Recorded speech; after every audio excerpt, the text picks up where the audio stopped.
Hi guys, Boltsauce here once again with another deck review. This time it's all about Poland, and this is actually a deck that I don't play that often, and I should definitely play this more often. But yeah, it's a really nice and balanced deck. It's like one of those nations that you don't really see in a game, in any gameplay basically, or any video. But yeah, I'm definitely gonna try this out in a battle, and hopefully I will have some interesting games to show you guys. Anyway, logistics. A fob. Just my basic loadout here, I don't really have to go through it, do I? Just supplies, command vehicle, and command infantry. And let's actually see what other command vehicles we have. So, because we have a lot of good stuff here, as you can see. So, as I've probably let you guys know, never go for UAZs, alright? They just die from whatever. Always go for something, like only 20 points extra gives you 1 armor all around. Twice the strength. And more off-road speed, so you can just really GTFO from there whenever you see a RT shell coming in. But yeah, you won't be able to back off with that UAC because it will just die magically. So we have the T-55 actually, which we are comparing the wrong units. Compare the Scot with the tank. Alright, so if you compare these, the T-55 actually has 7 more front armor, 3 more side, 2 back, 1 top. And it has that 100mm cannon, so that might actually be a better choice here. Let's see how many we get. 4 versus 5 Scots. I'm actually gonna do that. There we go. That'll give it some more survivability in the front. So our infantry, nice and crisp. It's nice and balanced. No 80 gems, but who cares? So we have some Commandozi in W3T Sokals, really fast airborne infantry, elite infantry as well. They have the RPG 16D, not the best RPG, only 15 armor or 15 AP. But they have a really good loadout against infantry. AK-74U, RPK, CQC version of that. And this squad size is 15 men, so that's a really nice infantry unit to have. So I've put 10 of them in Sokals, 60 points total. And I've also put 10 of them in Scot 2s, just a basic transport. And you can also go for the Scot 2A, but I basically move my transports to the front, unload my infantry, and then just fall back. So I don't really use them anyway. But yeah, basically to follow up with that airborne Commandozi rush. Then to support those guys, I have 2 cards of shock infantry. And both are pretty much the same, only difference is size of squads and RPGs. So the Niemiecki Beretti 90, I'm actually going to compare them right now. Excuse me. So the Niemiecki Beretti 90 are basically a 15-man squad, shock training, with the RPG 7V, which has 17 AP, so really nice infantry unit to have. And they have the KPK Tantai, just AK-74, with an RPK-74 CKZ version as well. So pretty much the same loadout as the Commandozi. Actually, no, what am I talking about? Never mind. So yeah, I was gonna say pretty much the same loadout as the Spezio Derni, as the Spado. I'm just gonna call him the Spado. Pretty much the same loadout as the Spado, but the only difference is the RPG. So these guys, the Spado 90, have a way better RPG. Comes pretty close to the Vampire, except for the range, with 24 AP on that. So if you move in your Commandozis into the town in the start of the game, and the enemy moves in a lot of heavy transports and heavy tanks, get some Spado 90s in there. If the enemy is moving a lot of infantry, get some Niemiecki Beretti in there, and you will be fine with 50-man squads. Then we have some manpads. PPZR Gram, really nice manpads to have. We have 7 of them.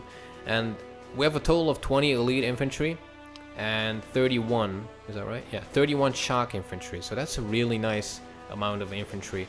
And I did look for just regular infantry, but I couldn't really find anything that comes close to what I would use. You can go for these guys, basically like Gornstrelkis, but I don't think that Metis is actually worth it.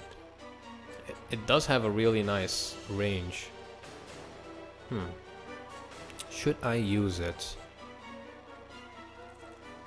Sometimes it can be really valuable, like in towns. You can just reach out to stuff out in the open. Alright, I'm actually gonna do this, guys. I'm gonna get out of my comfort zone, delete the Niemiecki Beretti, and go all the way down and get these, the Gornstrelki type of infantry. I'm gonna get 14 of them on hardened. Actually, who cares? Get 19 of them on trained and see how they do on the battle. We'll just test them out. I don't play with Red 4 infantry that much. But yeah, That's it for the infantry tab. Then the support tab, we have some really cool units. The Neva SC is actually really fast AAPs.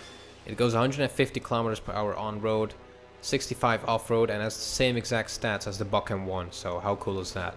You can just roll up these together with your initial airborne rush, and these guys will be there to cover you from any jets trying to bomb your infantry or helis. So really cool AAPs to have. Then we have some mid-range AA, the Romp, with 6 radar guided missiles, 3500 meters range, 2800 on helis, 50% accuracy and 7 HE. Will one-shot most helis and pretty much panic or stun heavier helis. And also these guys go 150 kilometers per hour, so really fast mobile support tab and really fast initial airborne infantry rush as well. Then we have some Sopals, a bit slower, gun-based AA, with the ZU-23-2 autocannon and 8 gram fire and forget missiles. Then as for artillery, we have 4 RM70s, and the main purpose for these guys, with only 3 AP, is basically to make the enemy move. Alright, so if you have a forest in front of you, and you want the enemy to, well, you're gonna rush there with your tanks, or you're gonna assault with your tanks, and the enemy just blobbed up on enemy or heavy tanks, you can just use the RM70s to basically damage them a little bit, and make them move out of there, so that they don't get damaged too much. You will probably not kill any enemy tanks with these, because the enemy will just see them coming and move away anyway. And but yeah, these guys will make your enemy move away from the position that you fire at, so that you can get up there and get a good foothold for them to come back to. Then we also have some long-range shell artillery, the Pavonia. Amazing RD pieces. I don't use these guys enough either. I could either go for the Dana or the Pavonia, but yeah, I just want to try these Pavonias out. 10 HE on those, so pretty much will kill whatever it hits. And you know, if you have 4 of them, that should be a one-click kill. Then the tank tab, really nice tanks. We have the T-72 M1 Wilk with 15 front armor, 9 side, and really good cannon. 18 AP, 4 HE, so really will deal a lot of damage to infantry as well. And 50% accuracy, so it's a really nice tank. Basically the equivalent of the Leopard 2, in my opinion. Then if you want something heavier, and we're going to compare them right now.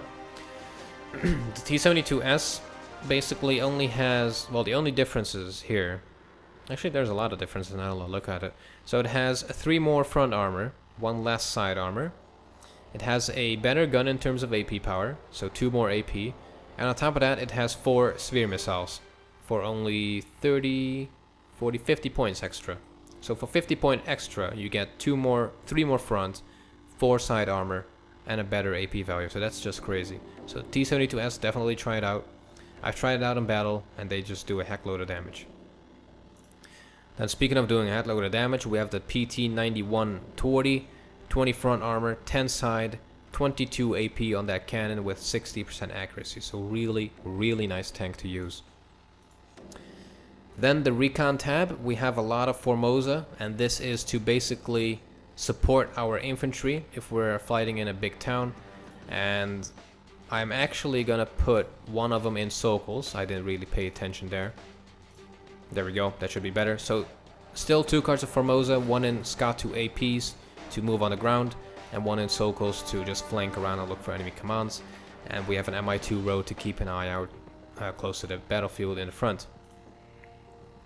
In the vehicle tab, since we don't have any ATGM infantry, we went for the BRDM2 Conkers. Not a lot of choices here. You can either go for, well, you can go for cannons like the ASU-85, or you can go for a napalm tank, or you can go for like an infantry destroyer like the CSU-57. But yeah, I just went for the Conkers since we don't have any ATGM vehicles. Then in the heli tab, we have the Sokals to basically support our initial airborne rush with 4 Igla missiles, 20 80mm rockets, and a 23mm Gush cannon.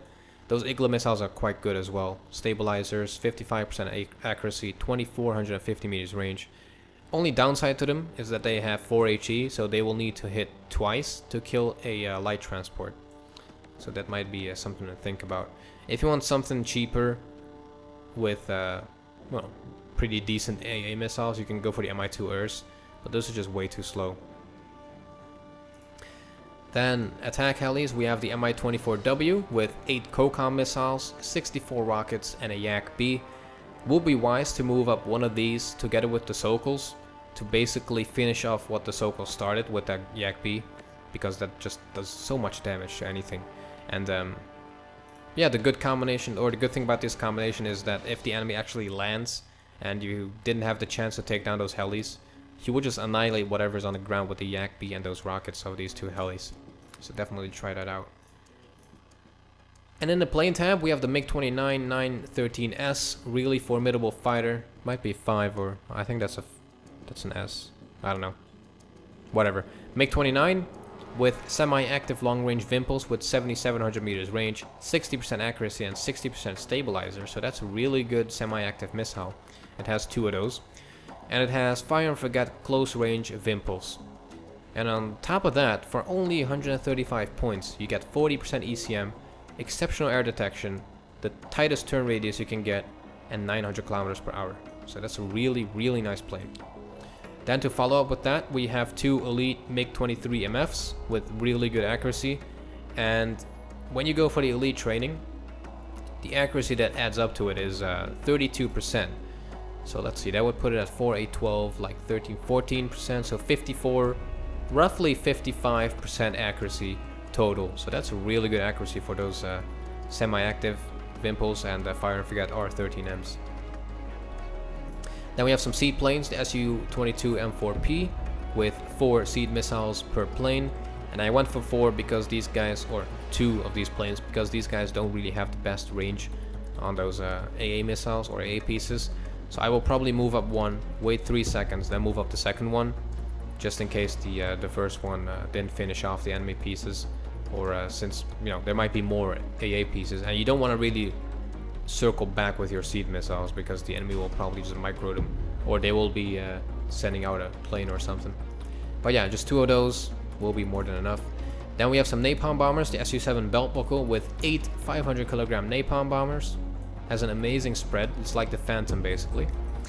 Then we have the Su-7BM, which is our bomber with 8 250 kilogram bombs.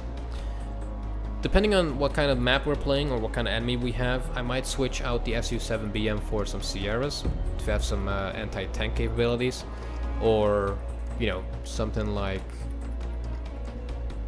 maybe even switch out the Napalmer to get some more HE bombers or something. But yeah, it just depends on the situation, and I think this is pretty balanced like this.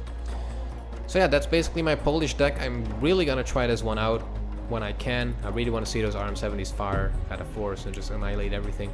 But yeah, hopefully you enjoyed. Deck codes is down there in the description. Go try it out with some friends, and I will see you guys back in the next one.